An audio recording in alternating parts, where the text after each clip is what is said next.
If you're anything like me 9 months ago, you have never been to a psych before, but you're curious about it. You're not really sure what you would talk about because you think that, you know what? Life is not so bad and I don't really think I have that much I need to cover. I'm gonna tell you now that there is the very real possibility that there is plenty to talk about. Hey, if you're new here, I'm Lisa. I'm an ex-pharmacist turned entrepreneur, and on this channel we talk about business, books, and self-growth. So if you're interested in these topics, then consider subscribing. So I'll firstly tell you about why I decided to go to a psych to begin with, and then I'll talk you through some of the things that I've learned from going to the psych, because I know that sometimes it just takes a friend to show you what they've experienced when going to a psych for you to potentially go to see one on your own. Or if you don't have the money, but you're curious and just want to know what someone like me has experienced there, then I'm more than happy to share with you my learnings so that hopefully you can take them away in your life as well. I wanted to start with a quick disclaimer that I obviously am not a psych,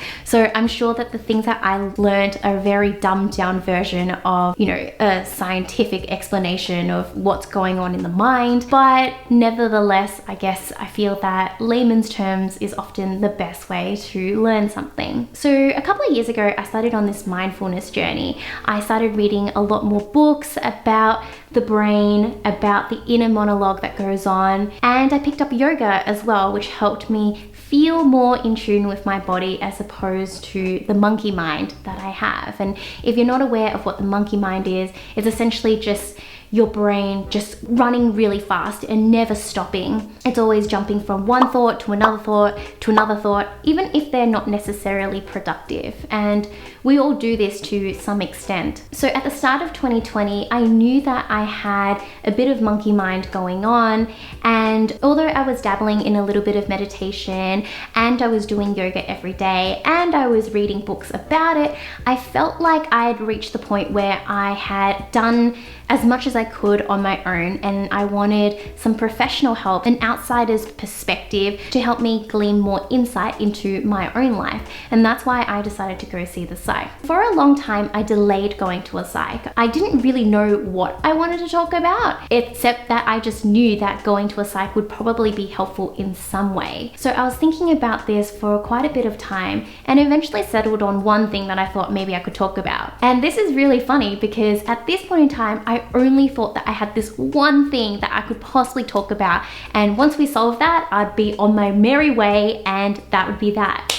But little did I know that there was so much to unfold underneath this tip of the iceberg, essentially. This is gonna be a long chat, so I'm gonna have my bubble tea. The idea that I wanted to bring to my psych was that in the mornings I have this very, very low level of anxiety. It's this feeling of waking up and just going, okay, I need to get started with my day. Here are all the things that I need to do. This is the checklist.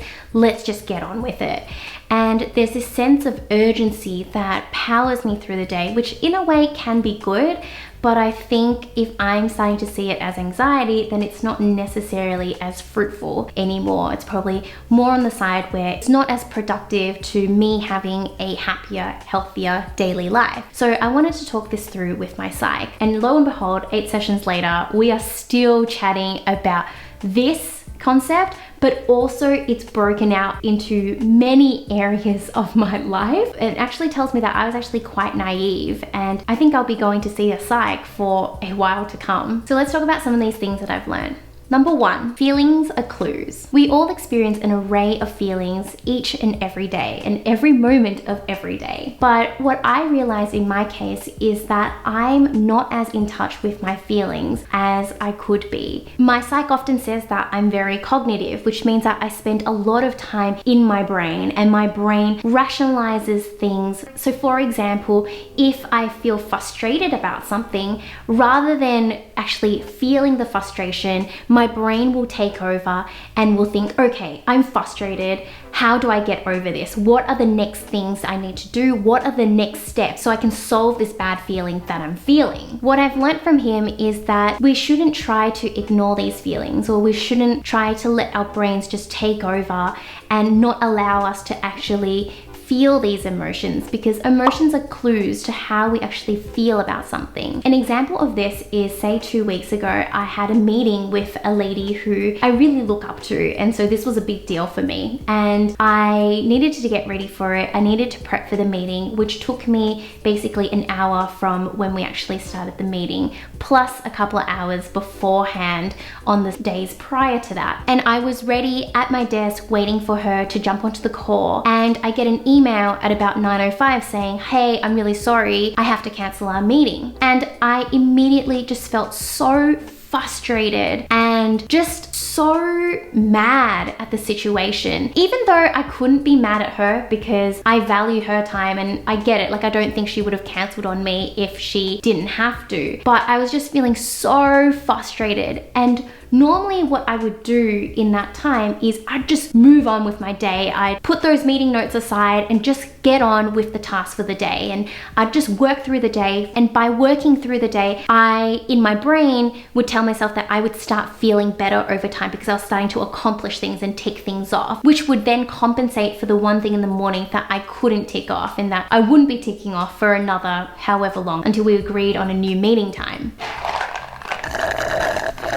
But because I'd been talking to the psych, I realized that I actually needed to acknowledge my frustration and to sit with it. And this is usually because what you're feeling goes to show you something else. So if I really thought about it, my frustration came about because it meant that I felt like she was disrespecting me. I felt like she didn't value my time as much as hers. And that's really the underlying thought I had around it. I was frustrated at the fact that the meeting was cancelled last minute because I felt like she was disrespecting and not valuing my time and the effort that I was putting into this meeting. I'll develop more upon this idea in our second point, which is mindful emotions. So while it's all good and well to know that, yep, we're frustrated, we're feeling frustrated, and to actually sit with it, what does sitting with the emotion actually mean? Sitting with an emotion basically means that you are not trying to ignore it, you're not trying to placate it,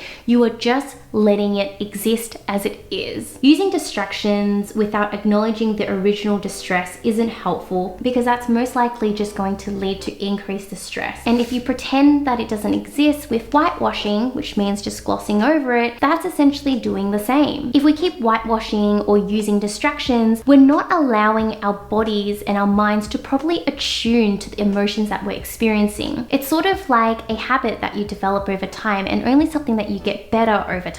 And I know from my own experience that this is something that I really struggle to grapple with. I've been so cognitive for so long and I've spent so much time in my brain that I find it difficult to tap into my emotions. With the example I was using before, yes, I'd go ahead with my frustration and try to basically tackle my to-do list for the day. Although my brain was telling me, yep, this is the logical thing to do, this is how you're going to start feeling better, emotionally, I was probably just getting more and more frustrated throughout the entire day. So how can you be mindful with your emotions? Remember that you're not trying to change your emotions, but rather we're trying to change our relationship with our emotions. This means paying attention to your body. For example, if you're feeling frustrated, are there knots in your stomach and tightness in the chest? Do you have a clenched jaw? Do you have tense traps? It's important to cultivate an open, loving curiosity towards your own emotions rather than to judge them. I know I'm not alone in this because feeling these emotions and actually sitting with it is not easy. If you're feeling angry or frustrated, it doesn't feel good to actually just sit with it and just to let it be, which is why it's something that we all need to practice more of. The third thing is that your values are not your goals. So now we're going to take a detour away from that example of the emotions and think more about your values. When I talked to my psych and he asked me what my values were, I wasn't able to actually respond to him straight away, and it took me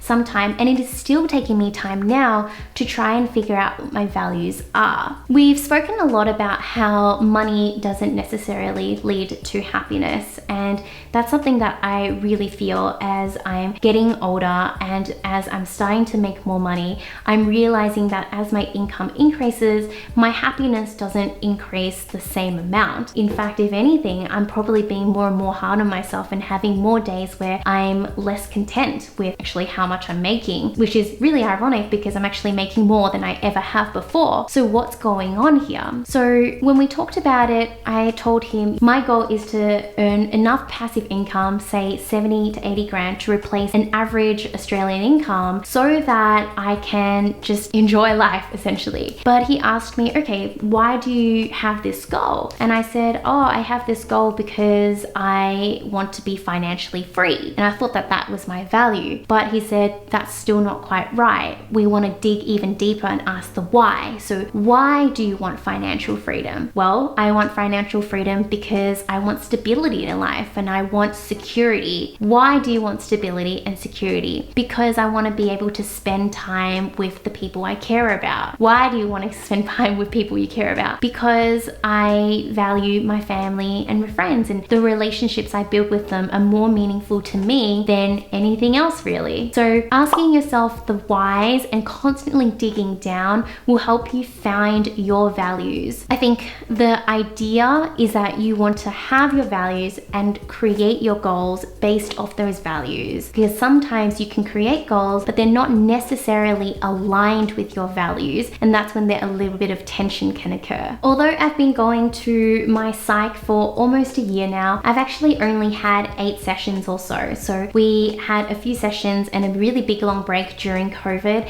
and then I started again after lockdown, and I will be continuing more sessions with him in the future. So if you found this video helpful and would like to hear more about this side of my journey, please let me know by either subscribing, liking this video, or leaving a comment below on which timestamp, so which part of this video did you find most insightful and what would you like to see more of. I'd love to share about this more so because I think more people should go and see the psych because it can really only benefit you.